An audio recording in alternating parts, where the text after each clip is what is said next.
Have you ever felt lost in your life direction or just plain stuck and you can't seem to move?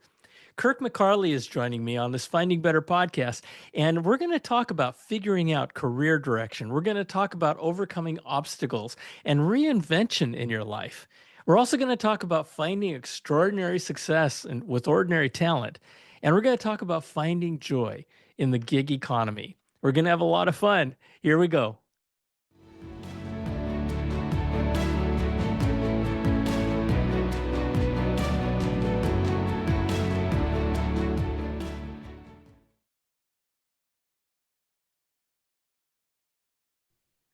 Hello, hello, hello, and welcome back to our Finding Better podcast. This is where we share real life experiences of people who have been there and done that. Because, sometimes the best path to success can be following the path that others have already followed. And so it's a wonderful, wonderful place. We're going to have a really fun conversation, and there's something in this conversation for everybody because we're going to talk about figuring out career direction. We're going to talk about overcoming obstacles, and we're going to talk about reinvention later in life. We're also going to talk about finding extraordinary success with ordinary talent. I'm personally really interested in that. And we're also going to talk about finding joy in what we live in today, called the gig economy. It's an amazing, amazing world that wasn't here even 10 years ago. So, my guest today is Kirk McCarley. Kirk, welcome to Finding Better. John, thank you for having me. Yeah, delighted to have you on, man. Okay, so before we get started, I want to give everybody a little bit of your background, okay? And here we go. So, as an executive, he's an executive and career coach, and his focus is on your desired outcomes, his clients' desired outcomes, predicated on the premise that every individual already possesses the ingredients to their success. And he has proven this time and time and time again. He is a certified spinning instructor, and he's also the author of the book called Thoughts for My Kids and Other People's Kids, which is a series of vignettes on leadership, communication, and life. Okay, that sounds really, really cool, Kirk. So let's talk a little bit about your story. And you've been around for a while, as I have. And one of the things that a lot of people are interested in learning about is careers and career direction. And I'll tell you something. These days, with the rise of AI, AI has created an entirely different level of consternation and concern as it relates to planning your careers. But as you talk about figuring out career direction, how do you help people do that? And how did you get there? How did you get to the point of deciding to be a coach? I'm a work in progress, and I We all guess are. we are. And initially, I'm asked that question. My first response is, I'm still trying to figure that out. Every day is a new journey, a new opportunity. Today, for instance, I taught a spinning class. I worked in leadership development with a group in the Midwest, a municipality. I later had a client that I visited with. I attended a worship service because I've got to prepare for facilitating a group on a subject related to that tomorrow evening. And now here I am podcasting. I had already made an entry into that to some degree much, much earlier.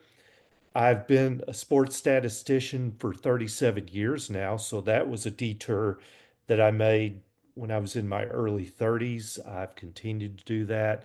It's a gift I have. We talk about a particular gift or something that is beyond ordinary, that would probably be it. I have a gift for being able to calculate numbers that apply to sports.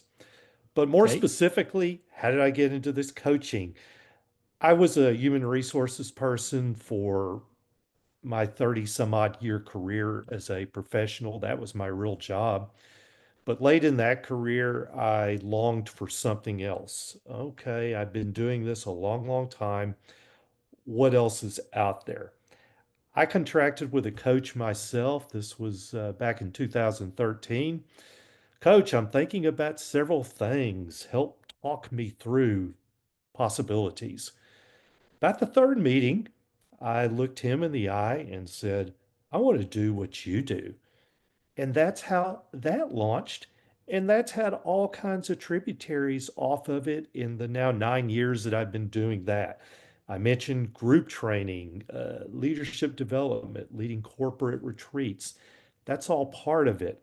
Talking to clients about career choices, about executive decision making, getting into life, because life always intersects what we do career wise. That was my entry. I dragged ESPN along with that. The spinning was also 15, 16 years ago. Okay, I so spun but with, before we go to the spinning, before we get to the spinning, because I want to talk about the coaching. Okay. okay, So how do you, so first of all, um, you having experienced being coached yourself had so much of an impact on you, evidently, that you decided you wanted to do it yourself. Is that right? it's kind of like I liked it so much, I bought the company. Nice. And and there's a message in here. There's a message in here. And the message is, folks, you don't have to do this thing called life alone, right? You look at the pros, you look at the greatest in the world, you look at Tom Brady, you look at Tiger Woods, you look at LeBron James. They all have coaches, and they have multiple coaches, right? They have shooting coaches and throwing coaches and passing coaches and free throw coaches and all kind. And oh my gosh, you look at Tiger Woods, he's got a putting coach and a driving coach and an attitude coach. I mean, they got coaches at the yin yang. And so there's a path that you may consider following, and that is, getting help, getting help. And and sometimes you can get coaches that you don't pay for. Sorry, but I just want to say this, Kirk. And you can coach each other, right? And you can find yourselves in, you know, this is going to sound terrible because it sounds like weakness, but support groups and support networks. And it's just amazing. It's just amazing what you can do when you realize that you're not alone in this journey. So, with that, when you come across folks who are at a crossroads in their career, like you were, right? You're 30 something years into your career and you wanted something different. What are some of the things that you do in your coaching journey with them? The first thing, John, like I did, move, take a step. You're not going anywhere by staying still. So that was the first step. The Whoa. next, Okay, wait, wait. That was okay. Okay, that I mean, easy, right? Move, right? But the reason the reason why that struck me so hard was because the journey of 1,000 miles starts with one step, right?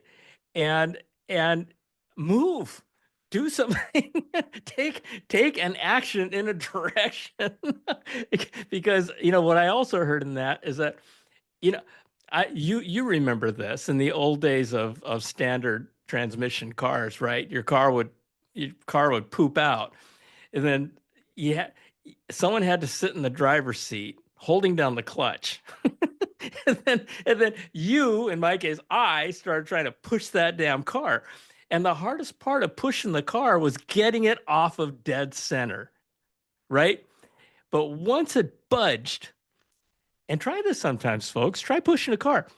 Once you get that car to budge, it's the most one of the most exhilarating experiences of your life because you get it to budge and then it goes. Then it goes faster. Then it goes faster. Then it goes faster. Then it goes faster. And then you pop the clutch and then boom, the car starts again. So anyway, boy, I went off on tangents. But that first thing that you said, Kirk, was move. Move. That's awesome. Move.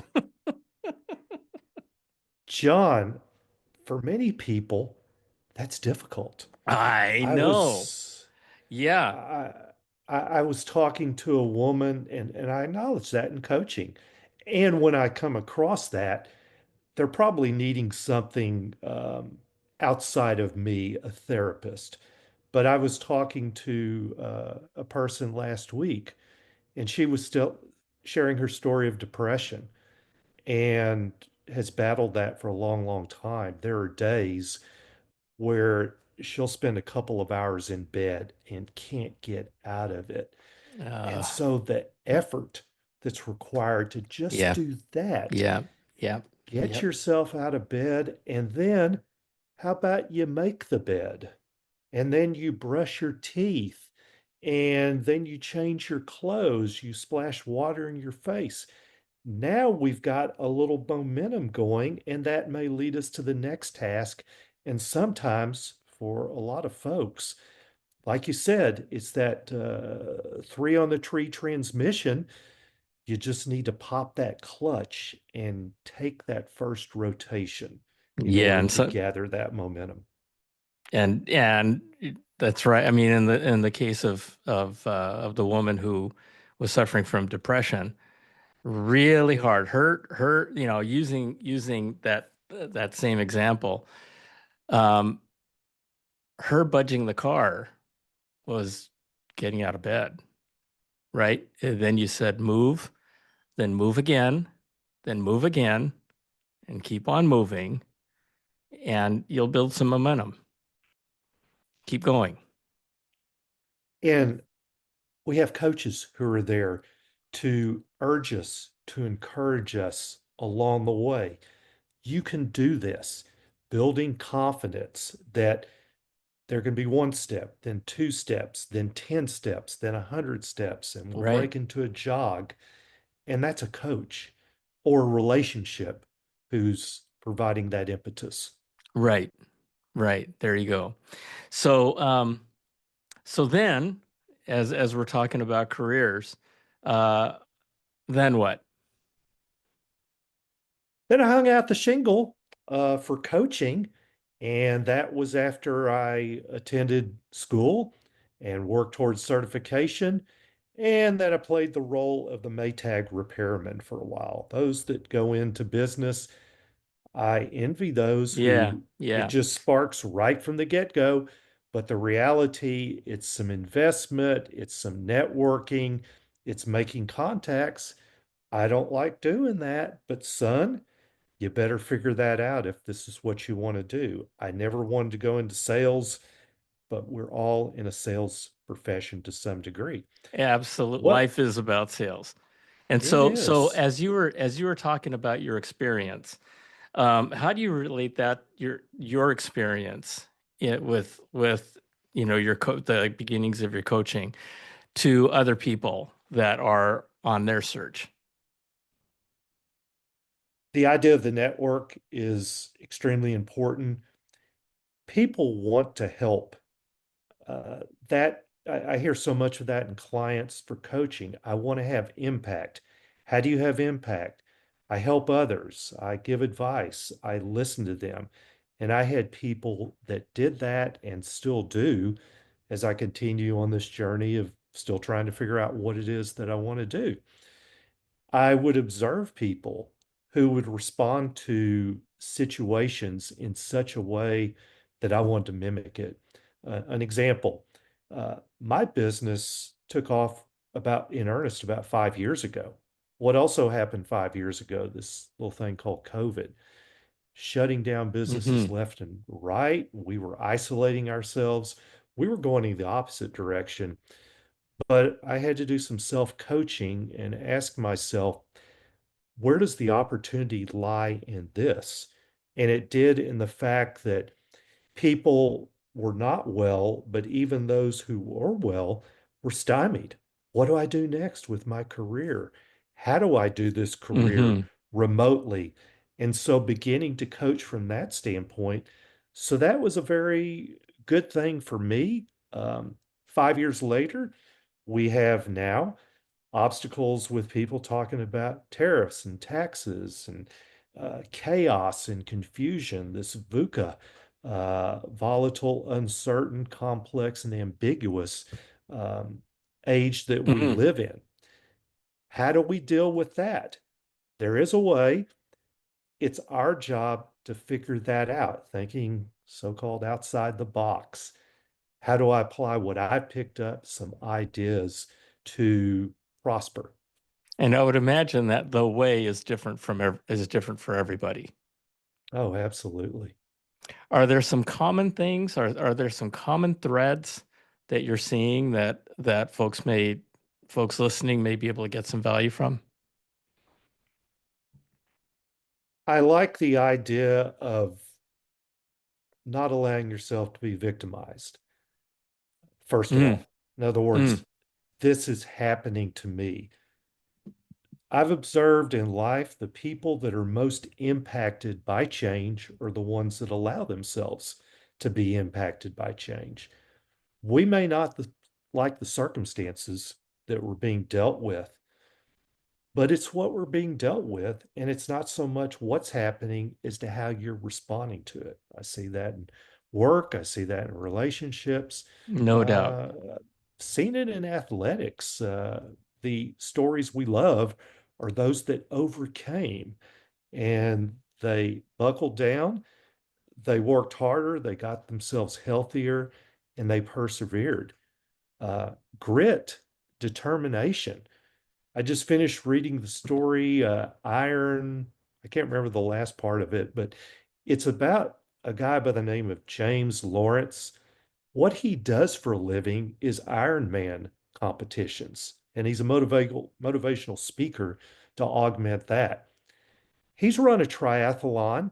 In fact, he's run 100 triathlons on 100 days, in 100 days.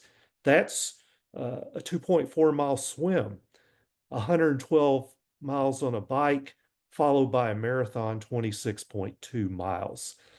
We A talk hundred about days in a row, 100 days in a row. And then because and he he had didn't it in die. his, no, but the book is worth reading because he suffered this mind body relationship, some deep depression, and some demons to deal with Mm, afterwards. He's fine mm. now. He did it. He's in the book of Guinness World Records for that and a couple of other things that he's related, but that he's also done related to running. But the point of it is, James Lawrence, there's nothing special about him. He's had 21 medical tests done. There is not a particular gene that makes him different from you and me. It's that grit and determination that goes with that. Well, And that's yeah, how I he's marked himself. Yeah. well, I think back on your experience. You've been doing this for 9 years, you said, and you said that 5 years ago your journey started to pick up. So it took you 4 years. It took you 4 years of digging and scratching and working to get to the point where your business started to roll and you're happy and things are happening. Then COVID hits right when your business is starting to pick up. And I bring that up because you talked about grit, you talked about perseverance. I mean, if anybody might have had a reason to turn around and say, you know, life's not fair. What's wrong with it? And just, you know, uh, you could have done that, but you didn't. You kept on going. You said, okay, things have changed. Who could have expected COVID to happen? But then at the same time, what I think about is that, COVID led to the accelerated rise of Zoom, right? And that probably opened up all kinds of opportunities for you, right? To be able to do your sessions remotely and not having to be physically there. But the resilience is amazing. And I think of professional baseball players, right? I mean, if you're batting 400, you are making tens of millions of dollars a year, right? And what batting 400 means is that you're failing to hit the ball 6 times out of 10. And so you think of these guys and you go, every time they don't hit the ball, do they go, oh man, I give up? No, they walk off the field when it's their turn to they get back up and they try to hit that damn ball. So resilience is very, very important. And that's part of overcoming obstacles as well, because the harder you work, the luckier you're going to get. At least that's what I found in my life. So, yeah. Ichiro and Jordan whiffed more than they succeeded, but we remember the successes. Oh my God, absolutely. Absolutely. And we remember their resilience, and we remember them coming back, brushing themselves off and coming back again. And you really see that in just about everything that involves a champion. Everything that involves getting really good at something. Man, you got to go through really, really tough times. And that's where we say failure is a wonderful, wonderful teacher. And so is pain. But you have to keep at it, folks. And so, all right. So let's talk about reinvention, because you've gone through reinvention, and we talk about reinvention later in life. But I would make the point that there are actually three major times, and this you may disagree with this, Charlie, but I want to say this. There are three major times in our lives that we have to reinvent ourselves. The first is when we go to school, right? I call them three careers. You're going from hanging out at home to going to school. And all of a sudden, you got to reinvent yourself from being mama's boy or mama's girl to a student. The second reinvention you go through is going from student to professional, and that can be a professional in a Fortune 500 company, or it could be a professional bricklayer, or it can be a professional plumber, or a professional coder, or a professional accountant, whatever. When there's that transition of going from learning to making money and providing for yourself. And the third transition and reinvention is going from your work life to what I call giving back. And that is, some people call it retirement. I call it, like I said, I call it giving back. And so we're uh, w talking about reinvention later in life. What does that mean to you? Well, John, using your example, I couldn't help but think school, profession, impact, and those first two steps, rinse and repeat. When I Right. got to that point of profession, it's back to school. And then new profession in a different package, so to speak. And the maturity and the wisdom, hopefully, that comes with that and the reward is I'm making impact on people now. And what is so meaningful to a coach or to anything I'm doing is that aha moment that you see someone have Right. where they have figured something out and they tell you, God, you've helped me so much. No, they just need a little bit different positioning perspective in order to get to their very best place. Then let's continue to build on that. So that's what I love about coaching. Besides the relationships I build, the many people I interact with, is um, that recognition of a breakthrough or an aha moment. So You know, for when me, the three phases: continual education, continual profession for as long as I can, and then impact. one of the things that I experienced when I quote unquote retired after 38 years in high tech, um, I was ready for it. I was ready. That's a reinvention of something. I was ready for it. Financially, I had done a lot of what people told me I needed to do for 30 years, 40 years leading up to it. And the day came, and we had the really wonderful goodbye party, and I thought to myself, man, I'm going to catch up. I am going to catch up on my life. I'm going to catch up and do all the things I've been holding off on. I want to travel, and I want to hang out with my wife, and all these different kinds of things. Life is great. I'm ready to go. Took me 30 days. I I did some traveling, And through it all, I'm like, okay, so I'm gonna just relax and take it easy for 3 to 6 months, and I'm gonna figure out what I'm gonna do for the rest of my life.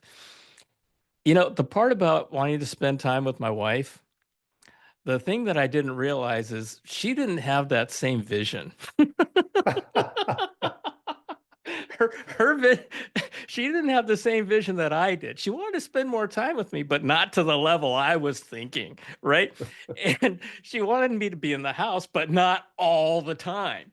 And and so I found myself in a place where, all before when I was after 38 years, right? I was kind of a BMOC. I was kind of, I mean, I just aged myself, big man on campus, but I was kind of a big deal, right? I had people working for me. I had lots of customers. I had the admiration of lots and lots of people. I had this identity that I built up over decades and decades, and overnight, that identity just evaporated instantly. And I woke up and and I went, what am I doing? What's happening? And I had everything laid out. I was going to launch this podcast. I was going to finish my book, American Grit. I had everything lined up. And yet I just hit a wall. I just hit a wall. And the thing that I realized after thinking about this for a long, long time was that I lost my purpose. I had my grandkids, I was hanging out with them, my family, all those different kinds of things. But the purpose that I had identified with before, of my working career was gone. And it was tough. It was really, really tough. And a friend of mine, who's also a coach, she was helping me with my book. And she said, John, and this is something that really, really shifted me and just set me going. She says, you want to write your book? Yes. And you want to get your book done in 2 months? Yes. And you want to launch your podcast? Yes. She says, what's your hurry? I said, my hurry is that I've set goals for myself, and I always set goals for myself. And she says, so why did you set these goals? And I said, here's the thing. I want to get it done, and I want to get on with my life. And she says, what's your hurry? She kept coming back to that. And she says, listen, listen. And this is what she said that absolutely shifted me. She says, have you ever gone surfing? Right? And I said, no. She says, but you know what surfing's about, right? And I said, yeah. And she goes, you paddle out there and you paddle out to where the waves are. She says, now, when you get out to where the waves are, do you catch the first wave? And I said, probably not. She goes, almost never. I said, yeah, okay. She says, then what do you do? I said, I sit on my surfboard. She says, you sit on your surfboard. And I said, yeah. She goes, okay. And then what do you do? I said, I don't know. I scout for waves. I look for waves. She goes, that's exactly right. She says, so you're sitting on your board, enjoying the environment. You got dolphins swimming underneath you. You're out in the sun. You're in a healthy environment, and you're scouting waves. So what happens? I say, I look for the best way, a good wave to come in. And she says, and then we do. I say, I paddle like hell and I catch that wave. She goes, exactly. And she says, so where you are right now, you just need to sit on your surfboard and enjoy the environment. And when the right wave comes in, you'll know it and you'll paddle like hell and you'll go after it. And I went, oh my gosh. And so I decided to sit on my surfboard, not, I mean, figuratively. And that wave came in 2.5 weeks later. And it's been amazing ever since. And so I wanted to share that metaphor with folks because it might help you too. Because it is different parts of your life does take reinvention. And when you retire, that may be the biggest reinvention of all. I phrase what I'm doing as refired rather than There you go. retire. There you go. And there's another word that I use a lot, and it's called engagement rather than busy. I'm engaged a lot. I have meetings, I have sporting events to go to. But I like that.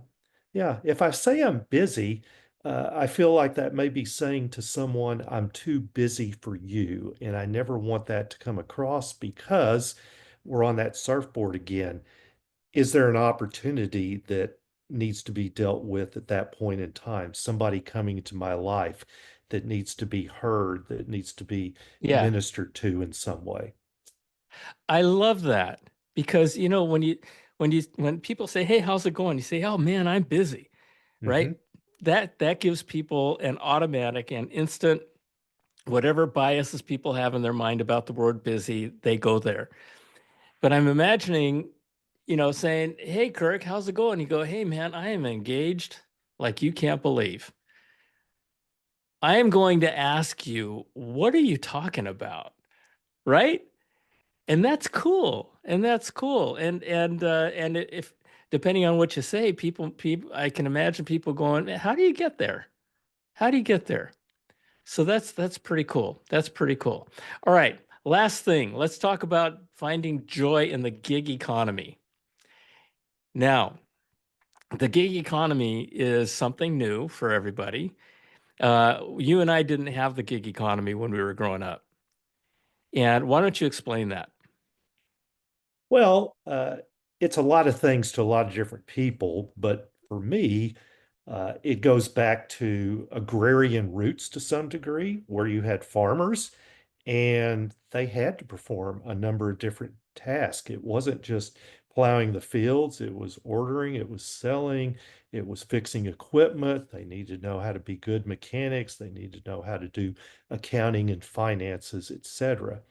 So for me, it is a series of things that I cobble together. I sometimes say metaphorically, I'm like a kitten with a ball of yarn, and somebody throws another ball of yarn out there. I'm going to go chase it now. Not quite that ADHD like, but as, Okay. as All right. sometimes as as I mentioned before today, I taught a spinning class. I did some leadership development. I am here with you. Before that, I had a coaching client. Later on, I'll cook supper tonight, etc. So a variety of different things in any single day, but in odd ways, they all overlap each other.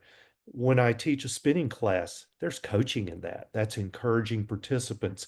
Pick up your speed, pick up your cadence, load on gear. When I'm coaching a client, it may be a metaphor from spinning. Does this feel like an uphill battle that you're going on Right. right now? The wind is in your face. How do you make that turn to get a tailwind?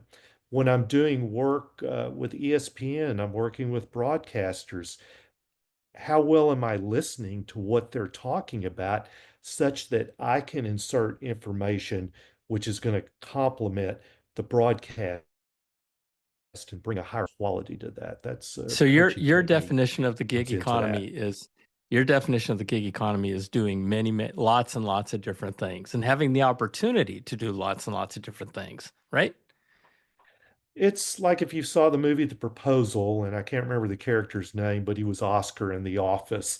He married Ryan Reynolds and Sandra Bullock. He was a vendor at various locations. He was even a Right, male right, stripper. right, So right, I right. I have a There you lot go. of comparison to him in some regards. I don't strip though. Well, I'll tell you something. In a lot of ways, when you and I were growing up, we started our careers in a time when you picked a company, worked for it for 30 years, and got the retirement package.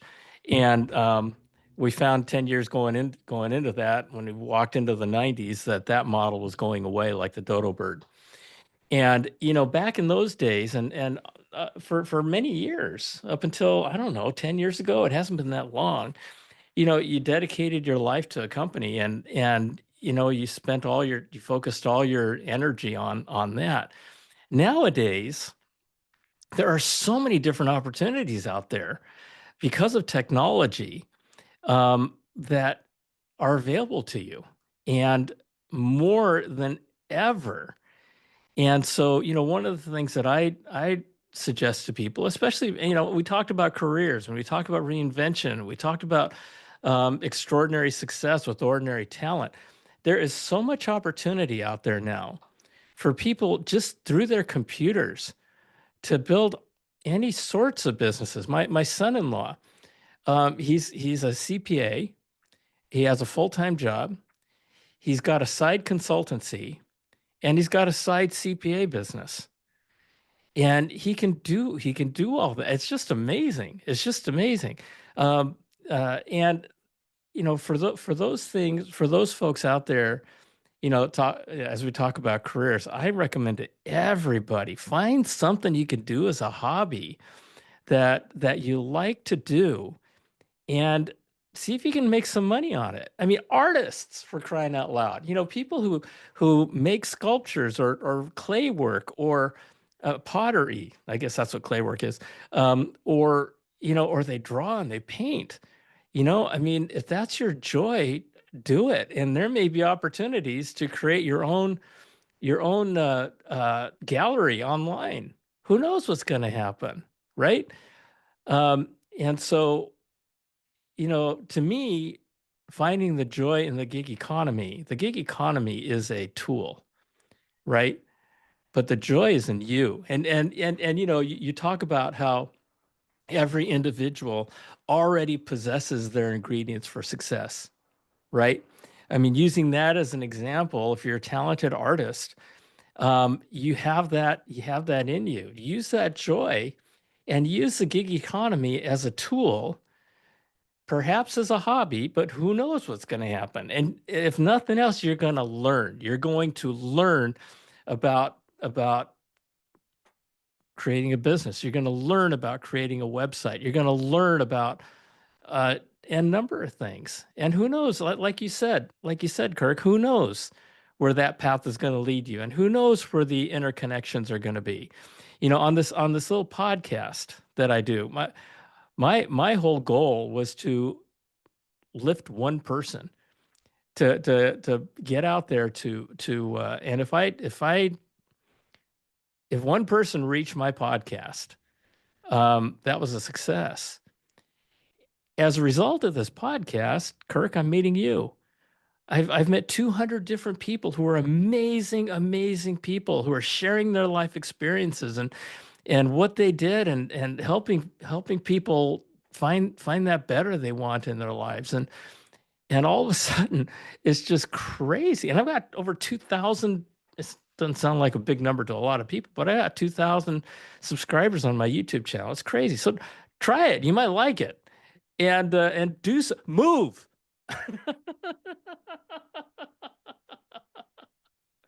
And The yeah, yeah, go.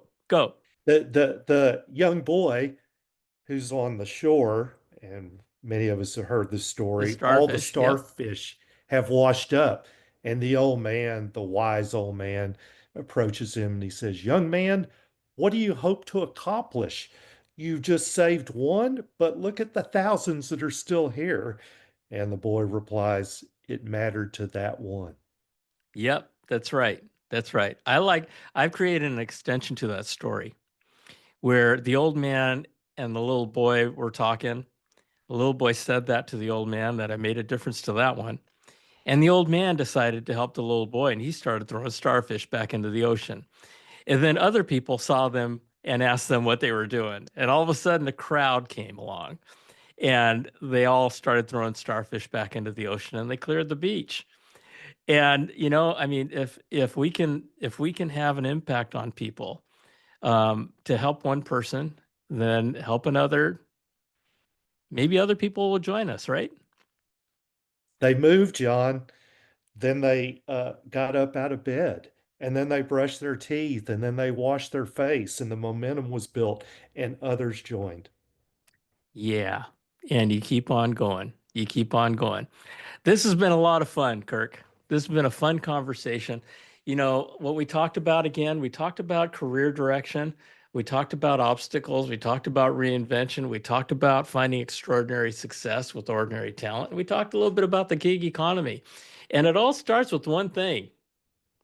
Say it, Kirk. Move.